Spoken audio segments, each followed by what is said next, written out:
So what I want to take a second to tell you guys about is why do Americans consume high fructose corn syrup more than sugar?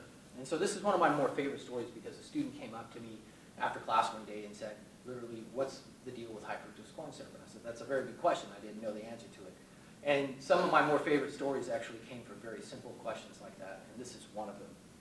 So the story begins, so the Americans actually do consume high fructose corn syrup more than sugar. In case you want to know what high fructose corn syrup looks like, it's actually cacao syrup, so you can find this in almost any grocery store. But you can see it's a liquid, so it gives it different properties that we're going to talk about here in a little bit. So the story of why actually starts in about the 1980s. And what happened was U.S. sugar producers started forcing the government to place tariffs and quotas on imported sugar. And what it ended up doing was causing the cost of sugar inside the United States to be artificially more expensive.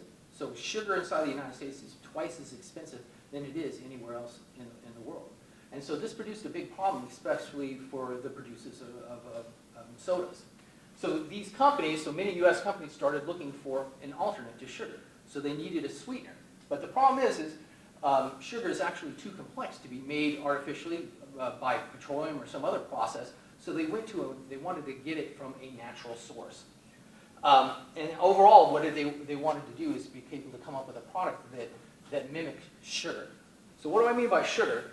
So by law, if you see the word sugar on an ingredient list, it has to be this molecule called sucrose. But to a chemist, sugar is a general class of molecules. So there's many, many different types of sugars that we talk about. But when you talk about sugar inside of society, they're talking about sucrose. So sucrose is actually made up of two smaller sugars called glucose and fructose. And so they are bonded together. So this is kind of a representation of sucrose. There's these two smaller sugars that are bonded together. And so what they did in order to mimic sucrose, they made high fructose corn syrup a 50-50 mixture of glucose and fructose. But where are they getting the glucose and fructose from? So it actually comes from corn. But when you eat corn, you don't really think it's that sweet. But inside of corn, there's this polymer called a polymer of glucose called starch. So there are many glucoses inside of there. And you can see, so a polymer, there's many glucose molecules inside of there. And so what they do is they extract out the starch from corn, and then they run it through a process that cleaves the different glucoses apart. So what you end up with is a large amount of glucose that you've gained from corn. They then do another process where they convert half of this glucose into fructose. And the idea here is, as you can see, you may not understand all this, but it's very easy to convert glucose into fructose. That all we're really doing is we're taking this double bond and moving it down one place. And if you look at the bottom half of both molecules, they're exactly the same. So it's not that hard for us to convert glucose into fructose. This double bond just needs to move down. So what's the problem with high fructose corn syrup? So this is one of the questions I get. It's been accused of many, many things. And so people come to me and they say, well, you know, what do you think of high fructose corn syrup? And I say, well, yeah, it's a processed food, and that should be avoided. But it's not sugar. So that's one of the things. I watched a commercial not very long ago where a producer of high fructose corn syrup said it was exactly like sucrose. They're not. They're not the same. So sucrose and high fructose corn syrup are not the same. The two molecules, glucose and fructose, are not bonded together. So our bodies distinctly treat them differently.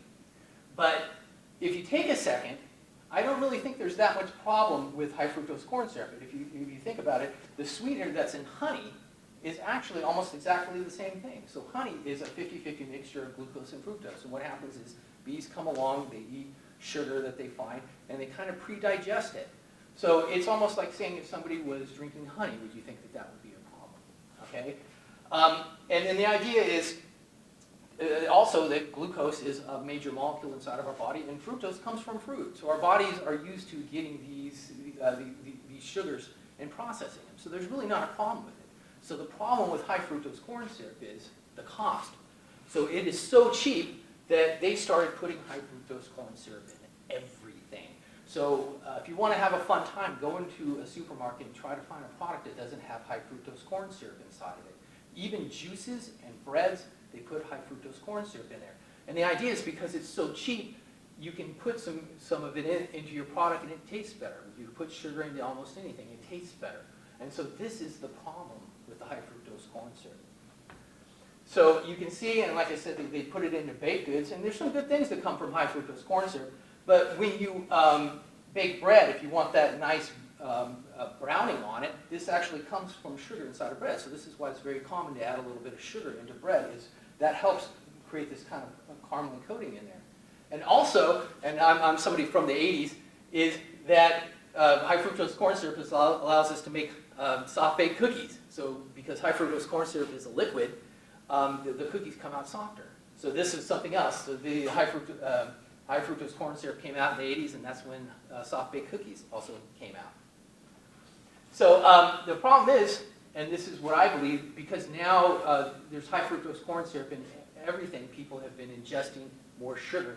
And if you notice, the high fructose corn syrup diets have been implicated in diabetes and the obesity epidemic. And you notice these have been a problem since about the 1980s. So if you look at it, if you want to see what the problem is, in the year 2000, it was estimated that the average American drinks about 50 gallons of soft drinks per year. And this is kind of the number for me that really brings it home, that they say about 8% of our total energy intake for adults and children comes from soft drinks. So that tells you how much high fructose corn syrup Americans are ingesting every year. And I believe that this is part of the problem that we're seeing here. So one of the other things I'd like to relate, this is one of my favorite stories, that I admit that I'm a soda connoisseur, and I loved Coca-Cola. And in the early 80s, and if you were around then, and I know I'm kind of dating myself by saying this, it's now kind of famous that Coca-Cola actually stopped making Coke in the 1980s. And what they did is instead, they said that they wanted to improve on the flavor, and they came out with this stuff called New Coke. And so in case you didn't know, Coca-Cola is probably the most consumed beverage inside the whole United States. And you meet people I met a friend of mine from Europe who actually called Coke the world's drink. That's how popular it is. And so these people wanted to try to improve upon that. So they actually stopped making Coke. They came out with a stuff called New Coke, and there was such a public outrage that the Coca-Cola company was literally receiving death threats about not selling Coca-Cola anymore. So the idea is, after some time, they said, okay, well, we're going to come back with Coca-Cola, but we're going to call it Coke Classic now, because we have New Coke, and you can tell you can't find New Coke anymore, so you can tell how well that product sold. But they came out with this Coke Classic. And I was a really avid Coke drinker, and I said, finally, I'm getting my Coke back. And I remember the day I went in there. I was about 17. I got my first Coke. I took my first sip, and I said, there's something wrong, and it's different. And then I remember, and this is long before I became a chemist, I looked at my ingredients, and I said, what's this high fructose corn syrup stuff? So the idea is, that's the difference. When they switched to Coke Classic, they switched the sweetener. They no longer use sugar. They use high fructose corn syrup. So if you want to get Coca-Cola, a true Coke, you got to buy it from outside the United States. So here in California, we get it's commonly sold in taquerias. You get Coca-Cola from Mexico. They use sugar to make it. And the reason why is Mexico is not affected from these tariffs that we have inside the United States. So it's much cheaper for them to just buy plain sugar than to make high fructose corn syrup. So with this, you can see this. So if you look, Coke Classic is made with high fructose corn syrup, and Coca-Cola, they're two different things, is made with sugar. And I'm one, if you have not had a chance to do this, I can distinctly tell the difference. I will not drink a soda that has high fructose corn syrup. And people talk about wines and mouthfeel, so I talk about sodas being the same thing. High fructose corn syrup feels very grainy inside of my mouth, where sugar has kind of a glassy, smooth feel.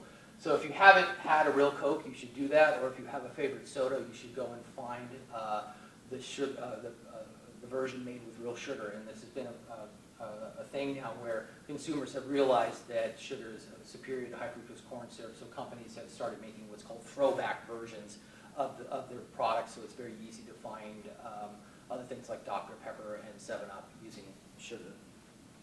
So this is one of the stories inside of my book, Strange Chemistry. So over 100 of them inside of there. Thank you for listening.